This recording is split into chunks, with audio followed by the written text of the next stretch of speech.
Ho ricevuto tra l'altro tantissime telefonate da parte dei nostri colleghi imprenditori, da parte anche degli altri presidenti che hanno avuto l'opportunità, la fortuna insomma di conoscere Luciano, il quale è sempre stato un amico dell'associazione, sempre molto impegnato, molto presente. Dinamico, pratico, ma con progetti che diventano realtà.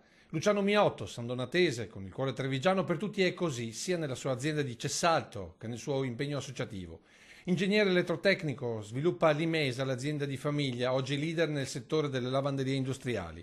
Una passione anche per il radiocontrollo, e non a caso il suo ultimo progetto è far dialogare la lavatrice di casa con il resto degli elettrodomestici in una visione digitale che l'aveva portato nel CDA di Treviso Tecnologia, azienda speciale della Camera di Commercio di Treviso.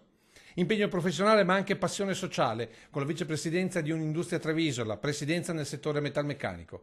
Poi il salto in Confindustria Veneto fino alla vicepresidenza di Federmeccanica in Confindustria Nazionale. Un volto noto a tutti ovunque, a Treviso come in Veneto e anche a Roma. Da parte di tutti noi insomma c'è veramente una profondissima tristezza.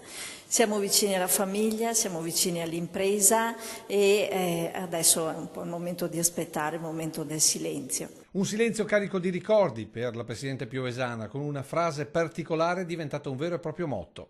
Sempre presente, sempre propositivo, sempre allegro, un gran sorriso e, insomma, e quando parlavamo così diceva Maria Cristina, no, dobbiamo fare di più. Ecco, io insomma me lo porto nel cuore sempre con questo messaggio che bisogna sempre cercare di fare qualcosa di meglio.